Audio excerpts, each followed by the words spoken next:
કેટલો આપ્યો, કેવી સ્થિતિમાં આપ્યું, એને ખાધું શું, લાઈફસ્ટાઈલ શું, આ બધું જ ટોટલ ચેક કરે છે. મજાની વાત એ કહું કે પોતે 7 વર્ષથી દવા લેતા હતા. એ દવા RCM ની પ્રોડક્ટે બંધ કરાવી દીધી.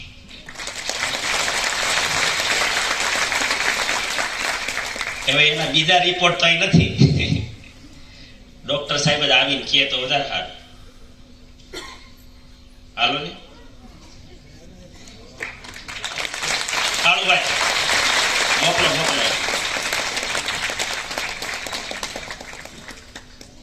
કાળુભાઈ હારે બેઠા છે, મારી બાજુ બેઠા હોય તો હું તો ઊંચો ઉડું. હા, એની ભાષામાં આવો ને મજા આવશે. જો એટલે ઓળખાણ થયા લોકોને. અને અમારો RCM પરિવાર અટવાય નહીં બિચારાને. તમારો આગ્રહ શું કામ છે ખબર? તમારો આગ્રહ શું કામ છે ખબર? કાળુભાઈ, આજે જે લૂંટ ચાલે છે દવાના નામે, સાહેબ આ માણસને કોઈ મળશે ને તો તમારા બહુ મોટા દવાના પૈસા બચી જશે. ખોટે રવાને તમને નહીં ચડાવે. એને જાતે આ માણસ છુપા રુસ્તમ છે. અમને નહોતું કીધું કે હું RCM નો સામાન ખાઉં છું. આ માણસ, અમે અમારા ગામનો આખો પ્રોગ્રામ કર્યો તો કાળુભાઈ ને ત્યાં હોસ્ટેલમાં આવે ત્યાં સુધી તો કાળુભાઈ અમને આને કીધું નતું, કઈ ખબર નથી પડવા દીધી કે હું આ વાપરું છું. ખાનગીમાં તો એકવાર જોરદાર તાલીઓની વચ્ચે ડોક્ટર ભીખુભાઈ, વેલકમ સર, તમે સમજાવો તમારી ભાષામાં. પેલું માઇક આપો. થોડું તમે થોડુંક તો કયો. તમે થોડુંક તો કયો તમારી ભાષામાં કયો ને, મજા આવશે. તમે એકવાર થોડુંક તો કયો. આ ક્યારથી તકલીફ હતી એટલું તો કયો. એમને હું પૂછું તો કયો. પણ આ તમારો રિપોર્ટ છે કે નહીં કયો પેલા? જો અહીં લખ્યું છે ડોક્ટર BP શેલડિયા. અહીંયા લખ્યું છે BP શેલડિયા. આ રિપોર્ટ કઈ તારીખનો છે ડોક્ટર સાહેબ? 16/10/2025. કોલેસ્ટ્રોલ બધાને હવે આપણને તો ખબર પડી કે બધા રિપોર્ટ કરાવવા માંડ્યા છે. કોલેસ્ટ્રોલ કેટલું હોવું જોઈએ, કેટલાથી ઓછું? 200 ની અંદર. 200 ની અંદર. સાહેબ નું કેટલું છે? 213. ટ્રાઇગ્લિસરાઇડ એટલે લોહીનું જાડું લોહી એમ કે ને અમારી ભાષામાં, દેશી ભાષામાં. એ કેટલો આંકડો હોવો જોઈએ? 150 થી અંદર ને? 150 ટ્રાઇગ્લિસરાઇડ. તમારું કેટલું હતું? 192. તો લોહી જાડું હતું. ઓકે. પછી ગુડ કોલેસ્ટ્રોલ કેટલા હોવા જોઈએ? 40 થી ઉપર. એમના કેટલા છે? ઓછા. પછી આ છે ખરાબ કોલેસ્ટ્રોલ, નોન HDL. હા, એ કેટલા હોવા જોઈએ? 150 થી અંદર. છે કેટલા? મતલબ આમાં જોવા જેવું જ કઈ નથી. જવા દે નકામ પડે. એમાં એકય મેળ નથી. બધી લાલ લાઈટ છે બધી. હવે જુઓ, એને કોકે ખબર નહીં કેવી રીતના વળી ડોક્ટર છે એટલે કોક મારા જેવો ભટકાઈ ગયું છે, અને એને વળી માયનું ભગવાનની કૃપાથી કેટલો 18/12 નો રિપોર્ટ છે. 2 મહિના પછી રિપોર્ટ કરાયો હતો. રાઈટ, 2 મહિનાનો અંતર છે ભાઈ. 2 મહિના ને 2 દિવસ. કેટલું આવી ગયું કોલેસ્ટ્રોલ?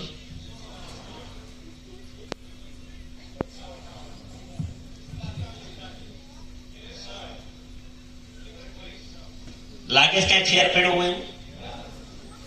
ટોટલ પડી ગયો. ટોટલ. ડોક્ટર કેટલી તકલીફ હતી? આ તો ખાલી કોલેસ્ટ્રોલ છે, બીજી તમે દવાઓ ઘણી બધી લેતા હતા એવું કહેતા હતા વર્ષોથી. હા, એ તો કોલેસ્ટેરોલ હતું, BP હતું, BP અને માવા એ ગયા હતા એમ. અચ્છા, ઈ બધું આમાં છોડી દીધું. તો કાળુભાઈ નતા છોડાવ્યા?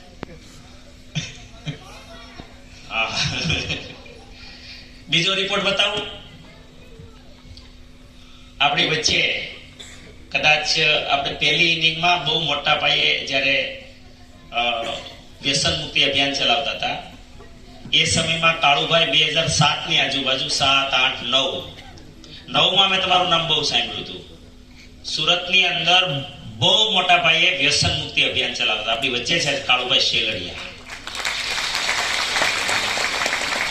અને જેમ આજે ટીસી છાપડા પાગલ છે, મારા જેવા પાગલ લાગે, એમ અમારી લાઈનના જ એક છે ઈ સમાજ માટે. અને આ એની સ્થિતિ છે. પણ આ સ્થિતિ શેની છે એનો રિપોર્ટ છે. પણ આ એને આ ડોક્ટર સાહેબનું જે ઓબ્ઝર્વેશન મેં કીધું ને તમને મનીષભાઈ, ગઠિયા વા ને રિમેટોઇડ આર્થરાઇટિસ, જે વા કહીએ આપણે, એની કોઈ ઈલાજ જ નથી એલોપેથીની અંદર. એલોપેથીમાં જેનો ડોક્ટર સાહેબ એમ કહે છે કે ઈલાજ જ નથી. અને લેવલ કેટલું હતું કાળુભાઈનું? અહીં દેખાય છે? ન દેખાતું તો અહીં કાઢી ભાઈ. 20 ની અંદર હોવું જોઈએ. હોવું કેટલું જોઈએ સાહેબ?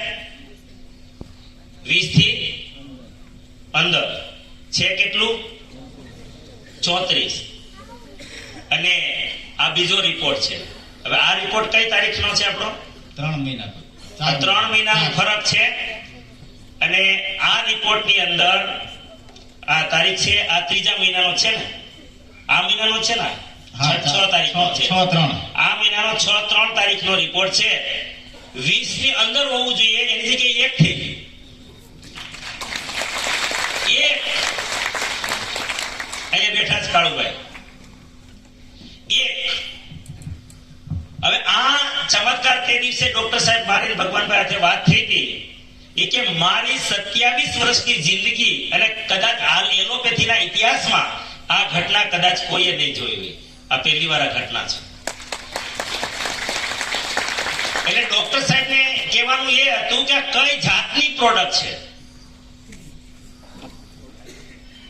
હેલો, જેને તમે પ્રોડક્ટ માનો છો ને, હકીકત પ્રોડક્ટ છે જ નહીં. આ 100% ટીસીજીએ કીધું ને, આ ઉપરવાળાનો આશીર્વાદ છે, નિદ્રા ઘટનાનો. હજી આગળ આ કાળુભાઈના જ રિપોર્ટ છે બ્લડના. એનું પણ કોલેસ્ટ્રોલ 223, જેવું સાહેબનું હતું ને એવું જ બધું લગભગ રિપોર્ટ છે આમાં. અને એ અત્યારે જે આવ્યો છે રિપોર્ટ, એક 223 હતું કોલેસ્ટ્રોલ 3 મહિના પહેલા. એ આવ્યું કેટલું? 131. હલો, ટ્રાઇગ્લિસરાઇડ કેટલું હતું? ના, એમને નોન એચડીએલ વધારે હતું. ખરાબ કોલેસ્ટ્રોલ. હા, ખરાબ કોલેસ્ટ્રોલ કેટલું છે? 182. એ આવી ગયું 101 ઉપર. કાળુભાઈ તમારું. અને કાળુભાઈ તો પાછો જો મજાની વાત એ છે, આ ખરેખર આ છે ને, આ સાચો એક્સપેરિમેન્ટ કહેવાય. ઘણી વાર તો એવું હોય, હું આક્ષેપ કરું છું અને તમે મને પ્રોડક્ટ મેં આપી, તો કદાચ મારી ભાવનાઓ હોય, મારી પોઝિટિવિટી હોય, પણ કાળુભાઈ તેવું કઈ લેવા દેવા જ નથી. હે ને? કાળુભાઈને કઈ લેવા દેવા નહોતા. અને મારે એને એટલે બોલાવવા છે કે એને ખરેખર કેટલી રાહત દેખાય. આ રિપોર્ટ તો બતાવે છે, પણ રિયલ એને કેવું ફીલ થાય છે. કાળુભાઈ, એકવાર તમારે અમને થોડું આ લોકોને માર્ગદર્શન મળે એના માટે. બીજા આપણા ભાઈ આવ્યા છે, અજયભાઈ. અજયભાઈ આવ્યા છે? અજયભાઈ નાઈ છે. અચ્છા, છે. Welcome sir. Welcome sir. તમને કેવું ફીલ થાય ખરેખર? આ રિપોર્ટ તો કે છે. નમસ્કાર મિત્રો, આજે ટીસી સરને સાંભળ્યા પછી એવું લાગ્યું કે એ બિઝનેસમેન નથી. એને કોઈ બિઝનેસની વાત નથી કરી. એને ખાલી તમારા સ્વાસ્થ્ય માટે, તમારા સુખ માટે વાત કરી. દિનેશભાઈ પણ આપણને એવી જ વાત કરી છે. દિનેશભાઈની મારે મુલાકાત થોડા ટાઈમ પહેલા થયેલી. હું આમ એને નામથી આ રીતે ઓળખતો હતો. ખૂબ સરસ કામ કરે છે. પણ ડોક્ટર સાહેબ તો અમે સાથે રહીએ, અને મારી તકલીફો, જોકે હું દવાઓ કઈ લેતો જ નહીં કોઈની. દવા લેવી હોય તો હું થોડુંક ડોક્ટરથી, આમ દવાથી ડરતો હતો કે જે દવાઓ કારે પણ મને મજા ન હોય તો તાવ કે શરદી થયો તો અઠવાડિયું દવા ન હોય, એમનો માનસિક રીતે તૈયાર થઈ જાવ અને રોગ મુક્ત થઈ જાવ. કારે પણ દવા લેતો નહીં.